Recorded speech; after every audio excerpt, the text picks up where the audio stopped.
What is going on, guys? Zudrup here, and today we're looking at some more mods for Fallout 4 on Xbox One.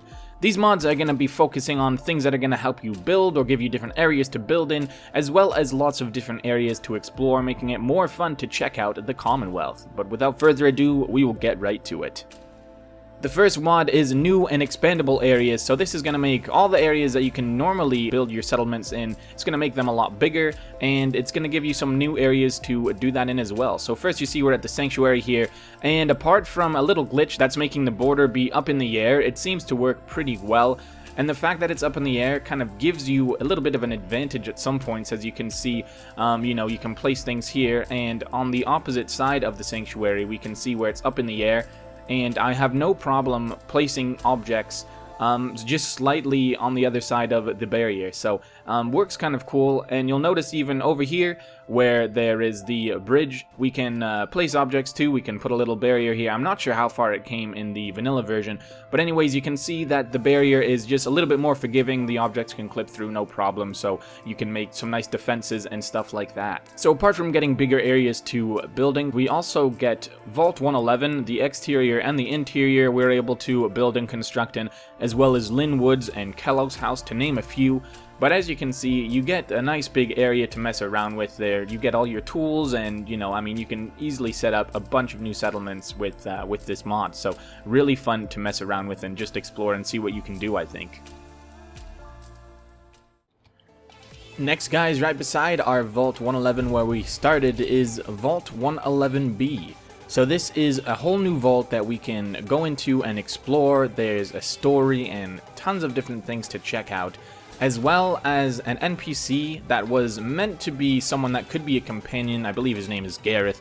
However, due to the modders' problems making this mod, he is just kind of there for the moment. But when you come in, you will be greeted with some raiders and all that other good stuff. There's tons of things to check out. There is a great story that you can read here in the terminals as well once you find them. And I mean, just tons of different rooms and things to look at, so much going on here.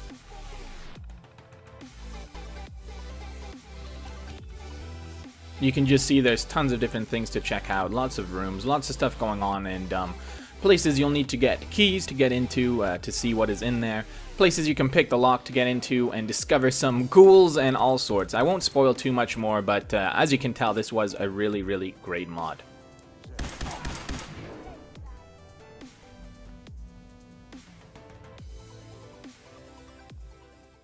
Next, we have Flamehoof Island, and I was having a little bit of trouble with this mod at first, but if you see the description, it says that the person that we have to interact with is in Diamond City during the week. So if you're there at Diamond City on the weekends, you will not be able to find this person that you need to pickpocket the key from.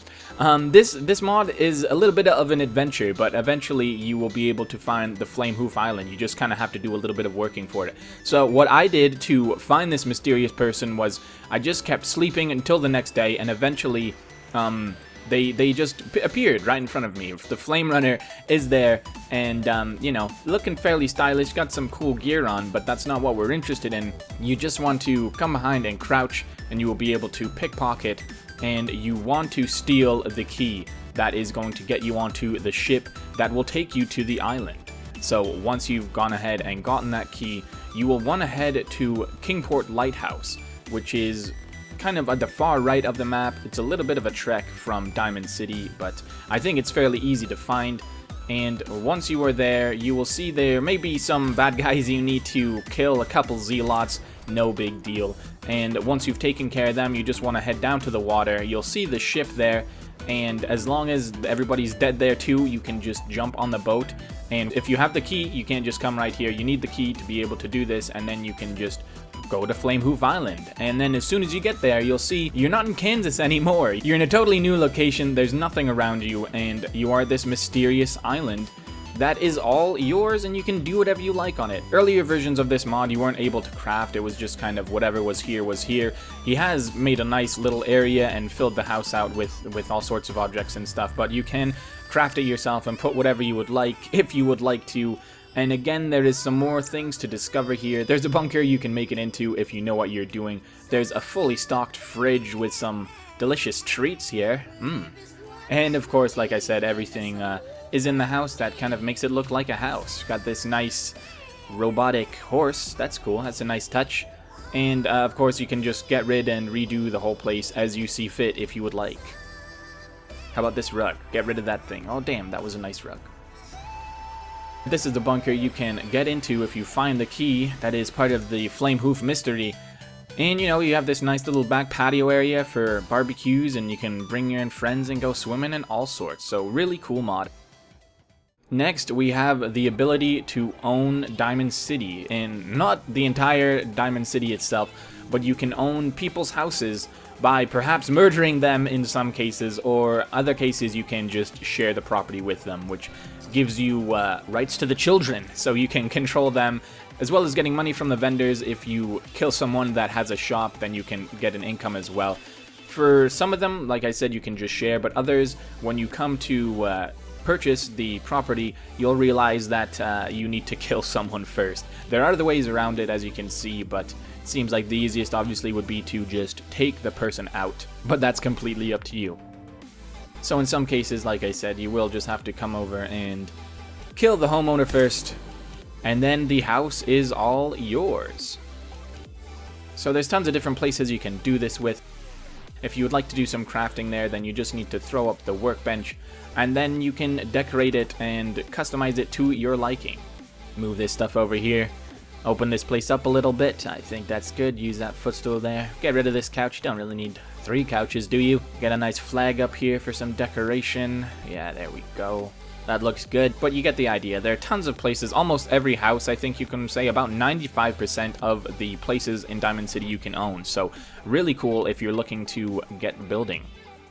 And we have Crowded Commonwealth as well. So this one is going to give you, I think, 10 locations. He's still working on the mod, but 10 locations as of right now that you can come across and discover and find the secrets. Right here we have the Behavioral Correction Camp.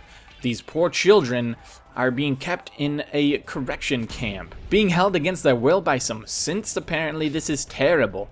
But of course, once you get there, you can check it all out and see what is going on. There's tons of things to explore, lots of NPCs to interact with. Hey man, one escaped. This kid got out of the camp.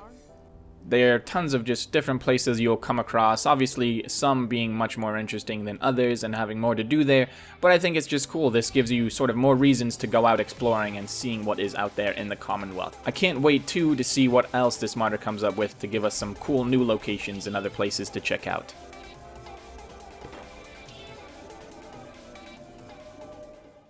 And lastly, as a bit of a bonus mod here, we have the No Settlement Limits mod, which lets you build without limits in your settlements. As you can see in the top right, there is no sort of limit. I've built a whole crap ton of stuff here, and it is just still at 0, so I can continue to build if I want. And as I place all this crap, you'll see that the limit doesn't start to go up even a little bit. So that's useful for tons of reasons. In your settlement, obviously, you don't have a limit. You can just keep on building. And it's a good one to go with the expanded settlements, I think, giving you just so much more to do if you want there. You can kind of create entire towns and such. So really useful mod. I think they all were pretty cool. I hope you guys enjoyed them too. That is going to be all for this video, though, guys. Thank you so much for watching, and we will see you in the next chapter.